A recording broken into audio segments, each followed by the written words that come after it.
Bienvenidos a Milenio Mercados en Perspectiva, aquí como todos los domingos, con el licenciado Jorge Gordillo, director de Estudios Económicos de Cibanco, y su servidor Manuel Somoza, para platicar con ustedes de temas económico-financieros en México y en el mundo.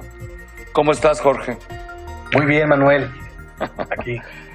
Y quisiéramos empezar haciendo una reflexión que yo no sé si la audiencia se haya dado cuenta, pero durante la Semana Santa, los mercados financieros de las economías avanzadas tuvieron una recuperación verdaderamente notable.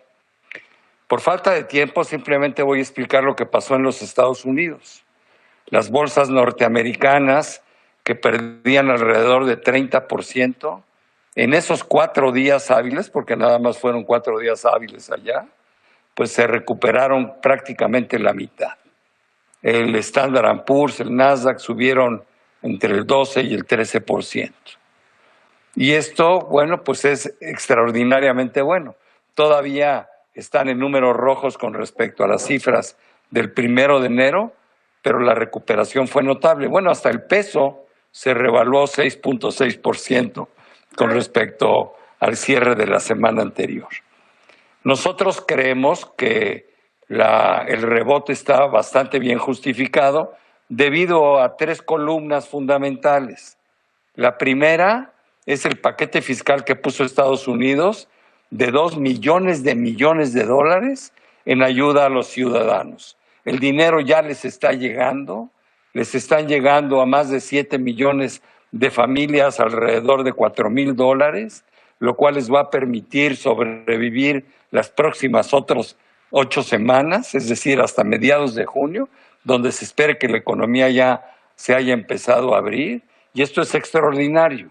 Además, también se dieron créditos a industrias afectadas como la aviación, pero en una modalidad, los créditos que se les dan a las líneas aéreas, si no los pueden pagar, al final el gobierno norteamericano lo que va a hacer es capitalizarlos para no sangrar el capital de la empresa, mantenerlo completo y de esta manera mantener la operación y mantener los empleos. Y la otra columna importantísima, ya no de carácter fiscal, sino de carácter monetario, lo puso la Reserva Federal, ampliando su política monetaria en forma no limitada, ilimitada, comprando todo lo que le ofrezcan.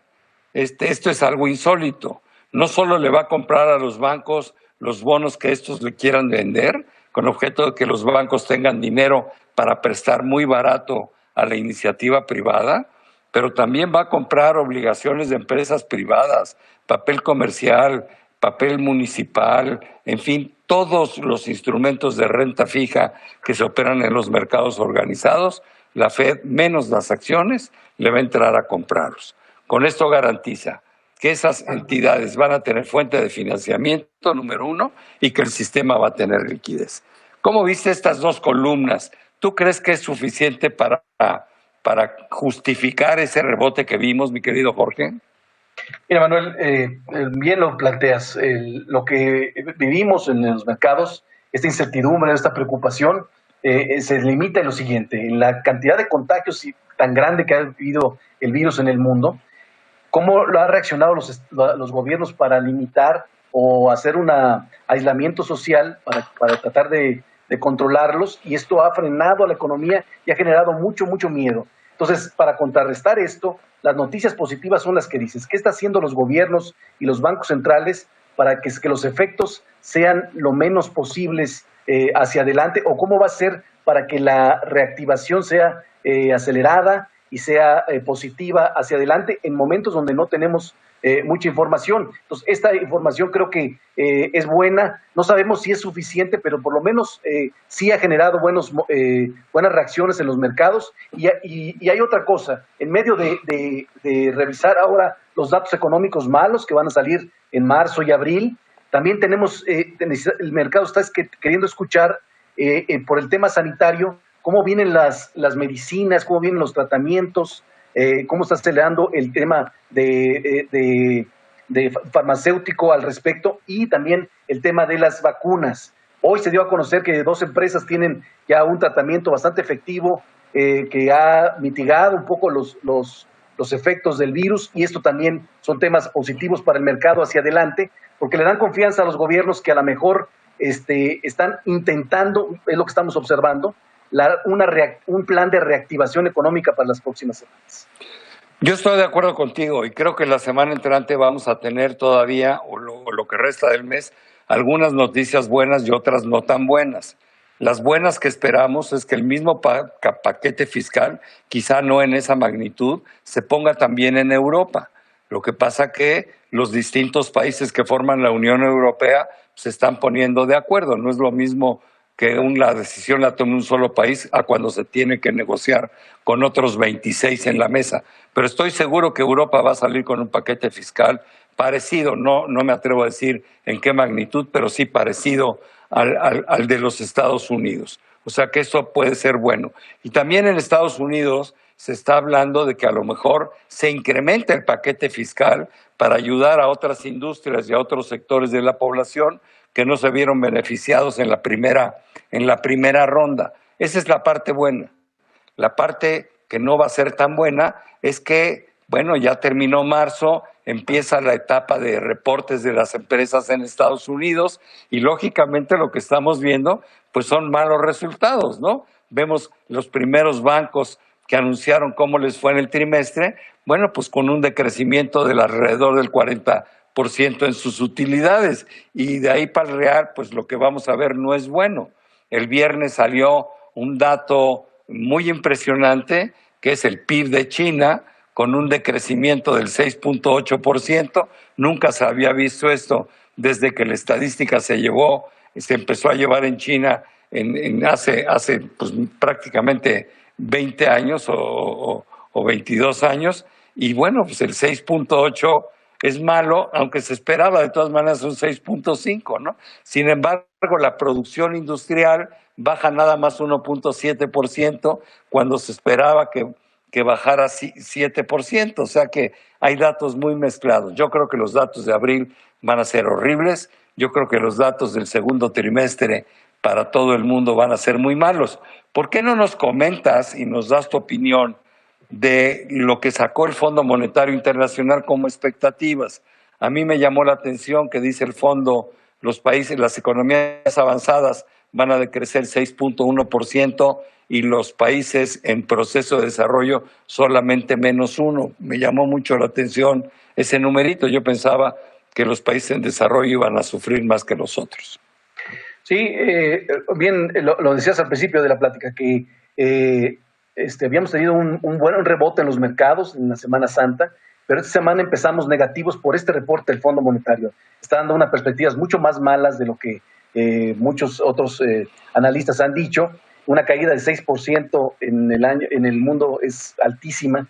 Y bueno, lo que propone es que los países subdesarrollados caigan un poco menos, pero es por China. China ya pesa mucho en los países en desarrollo y trae un crecimiento, una caída entre -2 y 0%, entonces jala aparentemente que van a caer menos. Pero si quitáramos a China, la caída, por supuesto, va a ser mayor que economías desarrolladas. Tienes toda la razón, no lo había visto así. Si quitáramos a China de esos números, el resto de los países en desarrollo seguramente van a caer entre el 7 y el 8%, ¿no? Más que los países avanzados. ¿Por qué no vemos México? Yo sigo muy preocupado. Veo a todos los países poniendo un montón de cosas para prevenir la crisis económica y en México creo que lo que se ha hecho es muy poco. El gobierno no ha querido darle apoyo a la cadena productiva, no le ha querido dar apoyo definitivo y fuerte a la pequeña y mediana industria, que es la que genera el 70% del empleo, y lógicamente esto también va a afectar el empleo porque son estas empresas las que lo generan, ¿no? Si no se les ayuda pueden quebrar, la gente va a tener que despedir a los empleados y el gobierno va a perder ingresos importantísimos el año entrante. Yo creo que le va a salir mucho más caro el no hacer nada que el empezar a meterle dinero a estas cuestiones. Además, lo que están pidiendo los empresarios es simplemente que les aplacen las obligaciones, no que le condonen las deudas, ¿no? parece que jugamos al teléfono descompuesto. Nadie ha hablado de condonaciones. El sector privado lo que pide es que le difieran sus obligaciones con el gobierno 3 o 4 meses mientras dura esta situación y después se lo van a pagar, pero por lo pronto lo que quieren es oxígeno y de esa manera podrían retener en forma importante el empleo que ahí tienen. ¿Qué piensas tú? Nos quedan 2 minutitos, mi querido Jorge. Bueno, en la misma razón, efectivamente México está dando señales diferentes en el mundo, todo el mundo está esperando apoyos del gobierno, es que les permitan pasar estas. Ahora ya el gobierno acaba de anunciar que el aislamiento va a durar todo mayo, entonces bueno, con mayor razón necesitas apoyos para que te permitan pasar por estos 2 meses y después darte apoyo para poder reactivar o generar una normalidad lo más pronto posible, y esto no se ve. Y lo que notamos es que el gobierno, en general, la estrategia del gobierno es muy riesgosa, y el gobierno no se quiere endeudar. Hoy el Fondo Monetario está dando autorización al mundo de que pueda aumentar sus déficits de manera importante, de que se pueda endeudar por las condiciones que hay extraordinarias. Y México no quiere sobreendeudarse en estos momentos, sobre todo el gobierno actual, porque sabe que si lo hace va a tener que estar un poco condicionado por las condiciones que le ponga el Fondo Monetario si accede a estos créditos. Pero además el endeudamiento sería transitorio. Correcto. Y aparte no se está pidiendo que se vaya del 45 al 100% de la deuda con respecto al PIB. Se está pidiendo que se incremente la deuda, no sé, 5 o 7% del PIB y después lo iba a recuperar, ¿no? Evidentemente es una medida contracíclica, es una herramienta que han usado países de regímenes de izquierda, de derecha. Las medidas económicas contracíclicas no tienen ideología, son herramientas económicas nada más. Ojalá y el gobierno recapacite, porque México sí lo necesita. Si no, vamos a tener un año verdaderamente catastrófico, con un decrecimiento de la economía mexicana que puede llegar a números muy, muy incómodos, ¿no? Sí, tal cual. O sea, el riesgo, por eso decía que es una estrategia muy riesgosa, porque el riesgo que provoca el no endeudarte, el no generar esta política, es que la recesión sea más profunda y más difícil de recuperarse. Se la está jugando, creemos que es un riesgo innecesario, que debería recapacitar el gobierno. Por ejemplo, la semana pasada nos prometió ya el plan energético de inversión. Estamos ya al fin de semana y no tenemos tal cosa, no sabemos exactamente cuál es la intención del gobierno. Bueno, pues ojalá y de veras que nuestra administración reconsidere. Se nos acaba el tiempo. Jorge, muchísimas gracias, pero sobre todo gracias a toda la audiencia que está con nosotros todas las semanas aquí en Milenio Mercados en Perspectiva. Muchas gracias. Gracias.